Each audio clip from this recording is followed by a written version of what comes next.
Okay. So, we're talking about statistics. Okay. And if you look at the statistics, we have two types of statistics. Okay. One is called descriptive statistics, Mm-hmm. and second is called inferential statistics. Okay. Statistics. Okay. So the difference between them is in descriptive, okay, we try to understand the data, okay, and like we try to understand the data and figure out Mm-hmm. different patterns and information about the data. Okay. And in inferential statistics, we have the concept of sample and population. Okay. Mm-hmm. So in statistics, we actually have access to all the data. Okay. But in inferential, we talk about population and okay, so we forecast about population based on the sample, right? So if you talk about election result, for example, right? Election, not result, but um, so okay, so let's talk about election itself. So let's say when election is done, correct, and then Mm-hmm. you have the exact count of all the votes. Then people talk about who voted, how much percentage they got, who voted for them, what is the rural population, urban population, who actually voted. That is called analytics. That is from a descriptive statistics. Okay.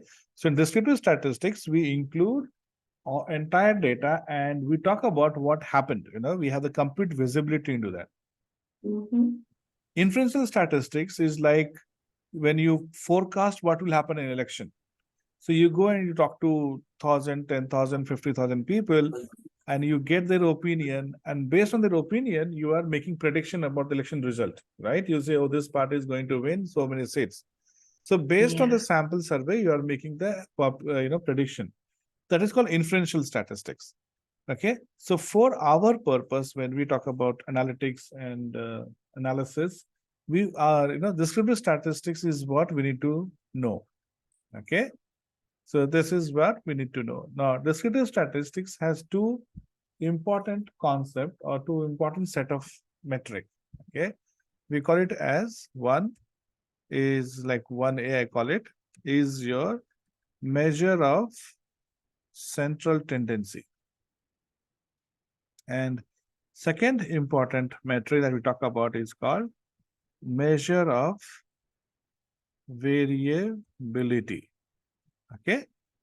So in descriptive statistics, we talk about central tendency and variability. Mm-hmm. Okay. So central tendency talks about how, what is the center or average of your process, basically. Now, I think I started this discussion about the thing, right? Let's say if I ask you, okay, do you study? Say, yes, I do study. How many hours do you study per day? A simple question is, how many hours you study per day? But generally, when you study, you don't study same amount of hours every day, isn't it? Someday you may not get chance to study. Someday you might study for 3 hours. Someday only 1 hour.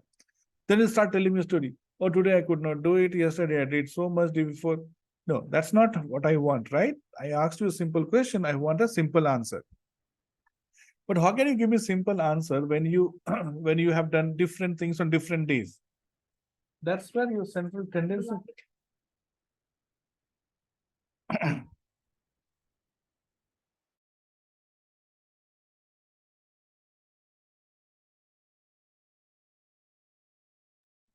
Yeah, sorry. So so though you have not done the same thing, right? Then how can you tell me about one number?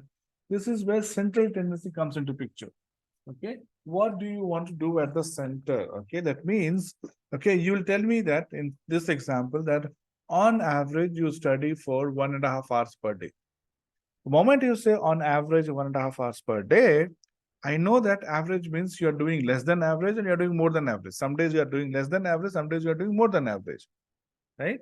So it's not exactly same thing that you're doing every day. Okay, someday you're doing, okay, less than average, someday you're doing more than average. But it gives me an idea, okay, this is the, roughly, this is what you're doing, right? So this is called central tendency. Central tendency is about one metric which can describe the entire process.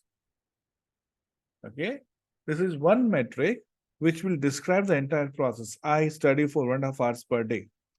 Okay, I run approximately 2 miles every day. I run 2 miles every day. I study for 2.5 hours per day. Okay, on average, defective pieces are like 10 pieces per batch. On average, each batch has 10 defective pieces. Okay, Mhm. so these are your central tendency, and here we use metric like mean. Mean is same as your average. Okay, mean, median, and mode. These are the metrics that we use. Okay, now measure of variability talks about how much variation is in the process. Okay, so when you say I run 2 miles per day, or I study for 2 hours per day, it tells me, okay, you're running or you're studying 2 hours per day. Okay, now how much is the variability? Okay, so okay, do you do like um like 1.5 hours to 2 hours, 2.5 hours per day, or you do from 0 to 10 hours per day? Someday you're doing 0, someday you're doing 10. Okay, now which process has more variability? 1.5 hours to 2.5 hours, or 0 to 10? Obviously 0 to 10 has more variability, isn't it? Now you might be doing, someday, reading for 10 hours, someday you're not reading. On average, it comes to 2 hours per day. So, okay, so this information, okay, is incomplete. Okay, you're telling me that I'm reading 2 hours per day is incomplete because so it does not tell me the variation in the process, right? How much is the variability in the process? Okay, so here this is called measure of variability. You want to measure the variation in the process. Okay, so we talk about range, variance, and standard deviation, and we also talk about here interquartile range, IQR. Okay, interquartile range. Okay, so let's say, okay, we talk about let's take an example and we'll talk about this metric, or this metric calculated and what they mean. Okay,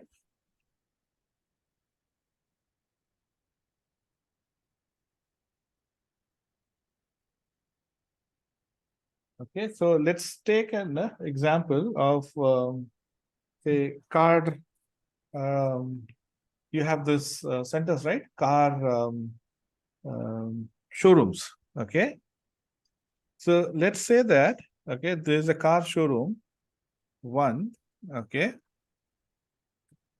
and these are your customers, like 1, 2, 3, 4, 5, 6, 7, 8, 9, 10. These are your customers, right?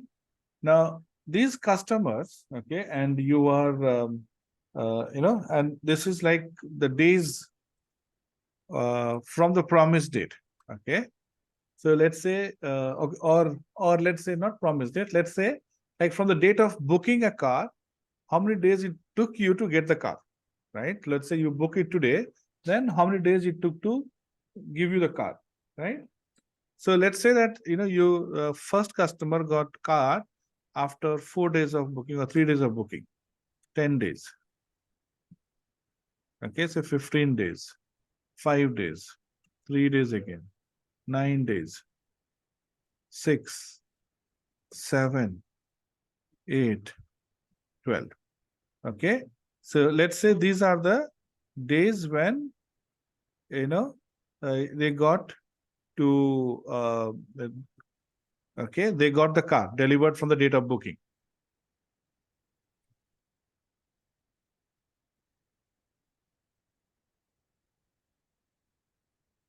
right? Now, okay. So now if I ask you, okay, this showroom guys, how many days on average did it take to deliver? Okay.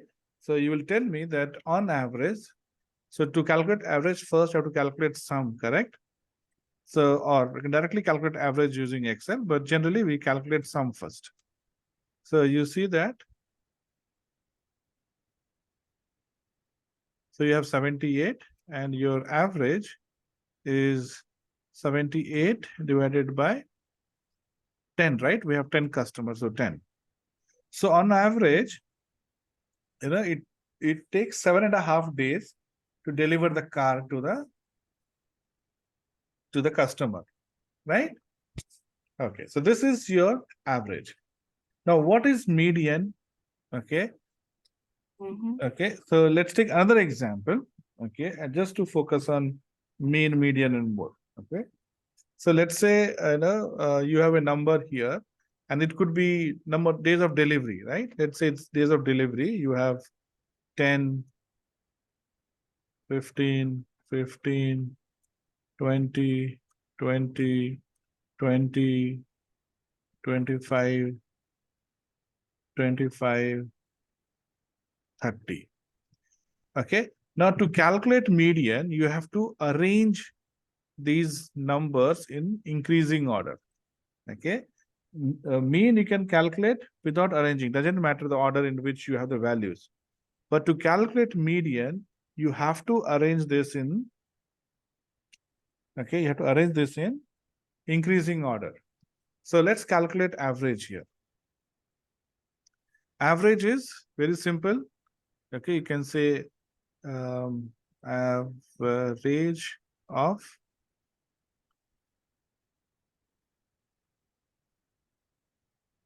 okay. So you have average of 20 days, right? Now, how to calculate mean? That is mean, okay? This is same as mean. How to calculate median? So it says you arrange the value in increasing order and look for the mid value, right? Yes. So if you look at this value, there are 4 values on the left and you have 4 on the right, correct? So your median is also 20. And what is your mode here? Typically when number is normally distributed, correct? So you see here, mode is the maximum occurring value, isn't it? Yeah. So you see this 20 is appearing 3 times, 15 2 times, 25 2 times, 10 1, 31. So 20. your median is 20.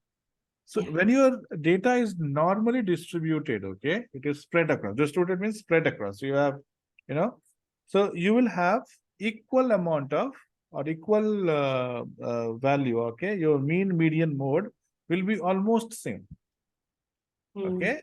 Your mean, median, mode will be almost same. If it is equally like, normally distributed, equally distributed, we say normal data, okay? Normally, your values will be, mean, median, mode will be almost same, okay? Okay, so in this case, you see, you got the exact same value. Now, if you arrange this in the increasing order, and then you find the mid value, you'll probably get around 8, 9, okay? Here also, you'll get same thing. Now, see the difference between mean, median, mode. If I add, okay, one big value, 500. Now, if you see this, I'm adding a value 500. Now, since this is way larger than the last value, right? Mostly you see a difference of 5, like 5, 10, 15, 20. Suddenly you see 500 after 30. So we call this as outliers, something which is not, within the normal range of your data. Okay, it could be other ways. Outliers on the right side, much higher than the second last value, much lower than the second last value, right? So this is typically outlier in your data.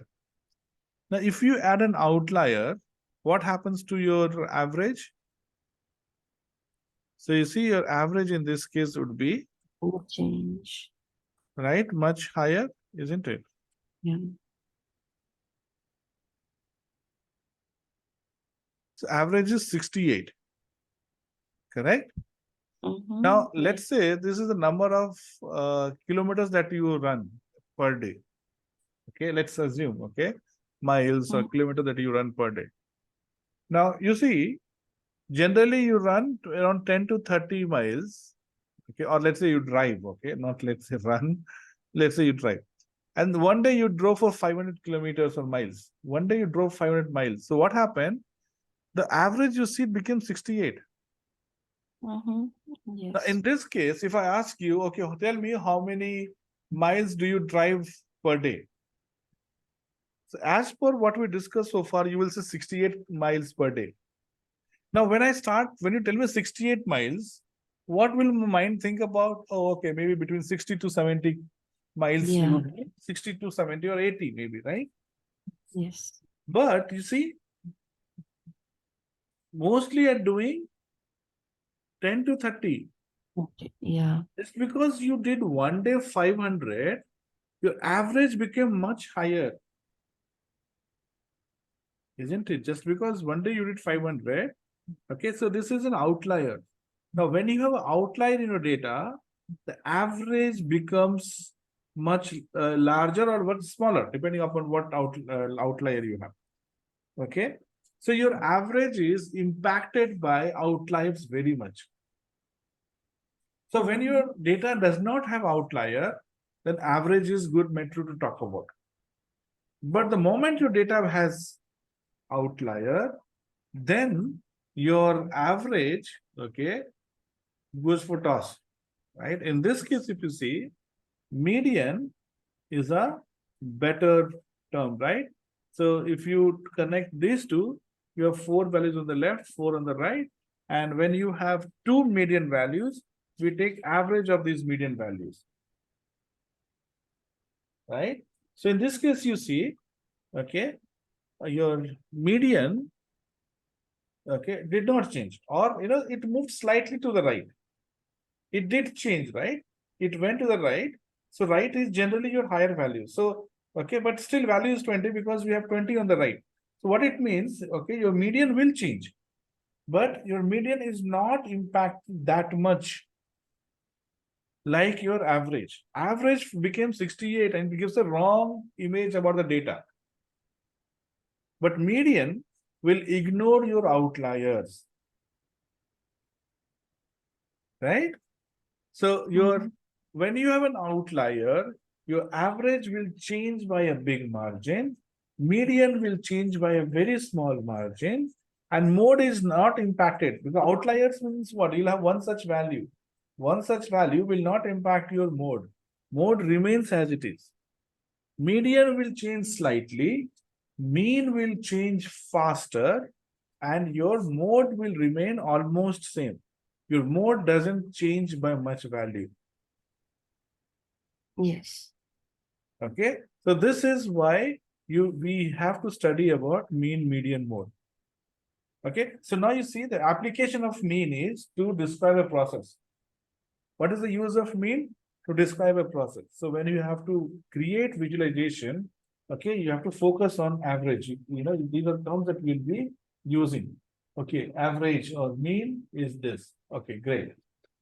Okay, median you will use. Generally, you will not use median, but median you will use when your data has outliers. Then, and how do you know data has outliers? See, very simple. You calculate both mean and median. You calculate both mean and median, and you see the Mhm. difference. If the difference is high, okay, you know that something is wrong with the data. Data Yes. has outlier. Now, if you see mean is 68 and median is 20, oh, there must be outliers. And outliers will, okay, so you don't want to change your process because of one outlier, right? Okay. Now your mode talks about the maximum. Now in this case, in this process, probably mode has no role to play. But mode also has a significance. Now let's say you want to start your own business, ice cream business.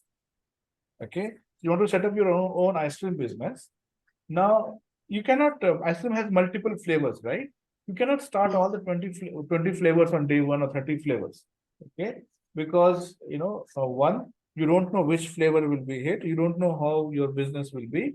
So to test, okay, all those things, you will probably say, okay, let me go with one or two flavors, okay, and start my manufacturing process, selling process.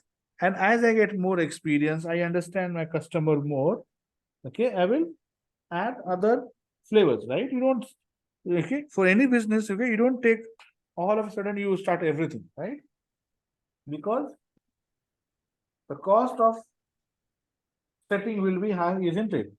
When you have multiple flavors, you have to have, a manufacturing cost high, then you have to make it in bulk, right? So your cost will be much higher. So you say, okay, let me start with one flavor. Now, which flavor will you start with?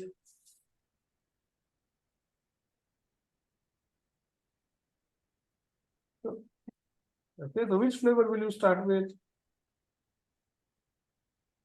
Any flavor? No, but not any flavor, right? You will decide one flavor, isn't it? One flavor, yeah. Yeah. So Sure. which, so you will decide the flavor which most people eats, right? You will do a survey to see if you start, because your business is new, right? And you want Yeah. to target people, you will not start with very specialized, which probably only 1% of people eat, right?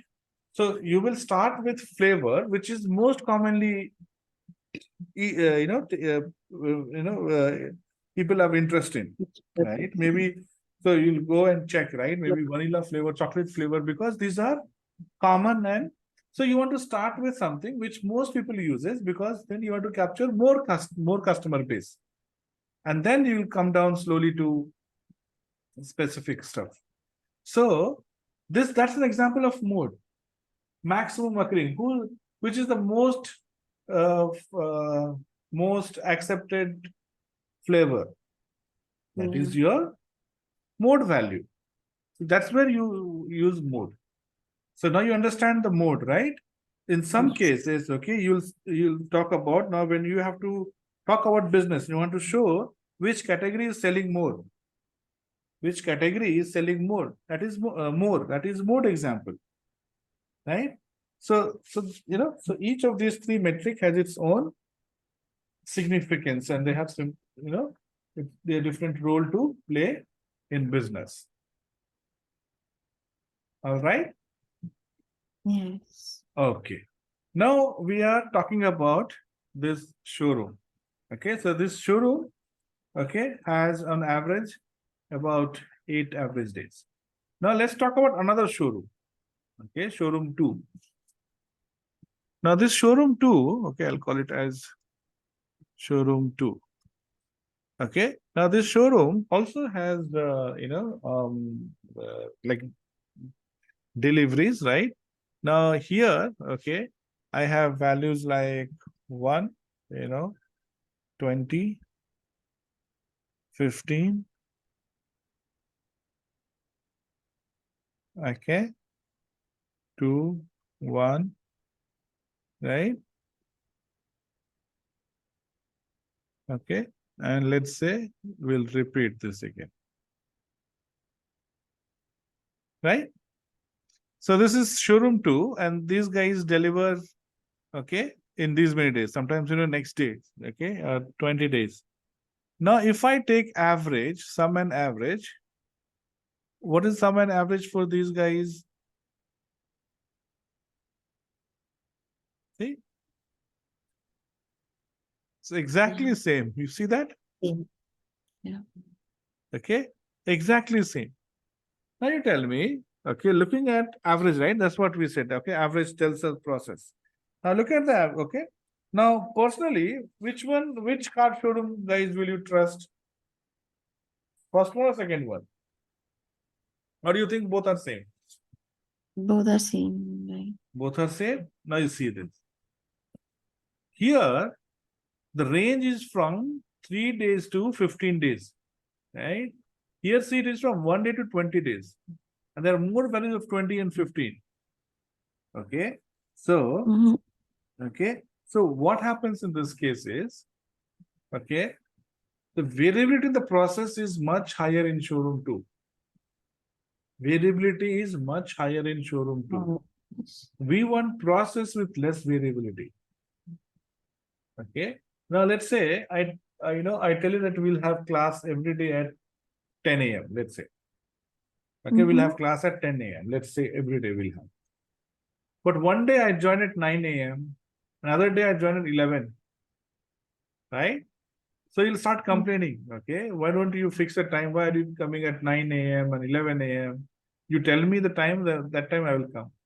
So my answer will be, you take the average of 9 and 11. What is the average of 9 and 11? 10 10. around. So I told you 10, I'm coming at 10 on average. Correct? I can give that excuse, correct? And will you take that excuse? Yeah, makes sense. No, it doesn't make sense, right? Sometimes, you'll come and I say, okay, today's class is done. You watch the recording. Okay. Sometimes you come, you sit, you wait, and then I come after 1 hour. No, that is not acceptable, isn't it? Yeah. So what we do here, okay, that we are looking for a process which is less variable in nature. Variability is as less as possible, as minimum as possible. Okay, higher the variability is not considered as good process. Okay, if I tell you we'll meet at 10, maybe I can be late by a minute or two. I cannot be 1 hour late. Yeah. Right? So that is called variability. We don't trust the process that is highly variable. Okay. So in this kind of scenarios, and less also is bad. Okay, let's say you order the car. I tell you that okay, we will get a car in 8 days because 8 is the average, right? So I say you'll get delivered in 8 days. And tomorrow I call you and say that your car is ready. You come and pick it up. Otherwise, if you don't pick, we'll give to somebody else. You will say, hold on, like you told me 8 days. I don't have money right now.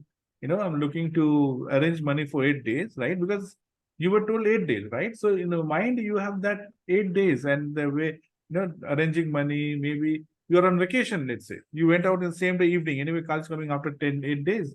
So you're going on vacation for 3 days. You're not in the town. So even early is also not accepted. So the whole Six Sigma syllabus is based on this concept. Six Sigma says, if I need a 10-inch pipe, I need 10-inch pipe only. Let's say for some reason, okay, you're doing drilling, okay, in oil and drilling you're doing. You give a specification. The height of each pipe should be 10 feet and diameter should be 5 inch, let's say. So if I give you diameter of 6 inch, will you take it? Because you have all the system in place, right? The 6-inch pipe is not will not be helpful because the system that you have needs only 5-inch pipe. So if you reject, I'll say, see, I gave you more than what you want. I'm not charging you extra money. Right?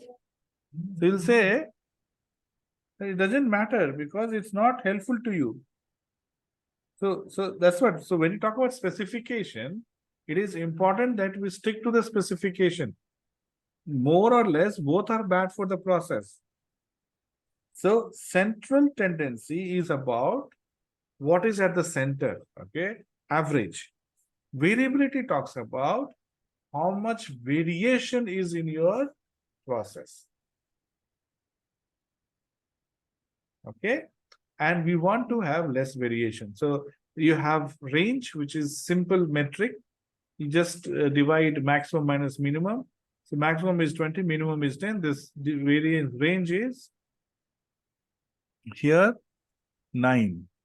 No, sorry, not 9, 19. 20 minus 1, 19. And here range is 15 minus 3, 12. So obviously you see 19 is higher, range is higher here. Okay, which is not acceptable. Now we have two more metric, variation and variance and standard deviation. Okay, we'll talk about it tomorrow and talk about how variance and standard deviation, okay, impacts the data. And then we talk about accuracy and precision. And then we talk about data types. Okay, So generally in statistics, we talk about two types of data. Okay, we have multiple types of data, but generally, when we talk about Databricks and visualization, okay, the focus is on two types of data, which is your numeric data and categorical data. We have text data as well, and for that, we do text analysis. Okay, that's a different scenario, but mostly the data visualization we use is for categorical data and numeric data. So we talk about, okay, which algorithm or which visualization we will use for categorical. So, okay, so I just said, generally we'll talk about two view, because when you have a graph, right, mostly it is a two-dimensional graph. So we talk about at max two types of data that you will plot on a graph. So you can have only numerical, you can have only categorical, you can have numerical,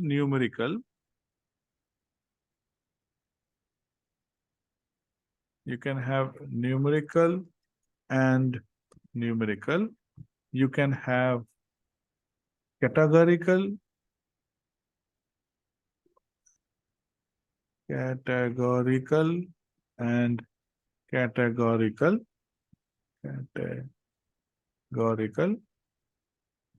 and the last type is categorical and numerical, right? So these are different types of data that we will learn to visualize. Okay, so we'll stop here today.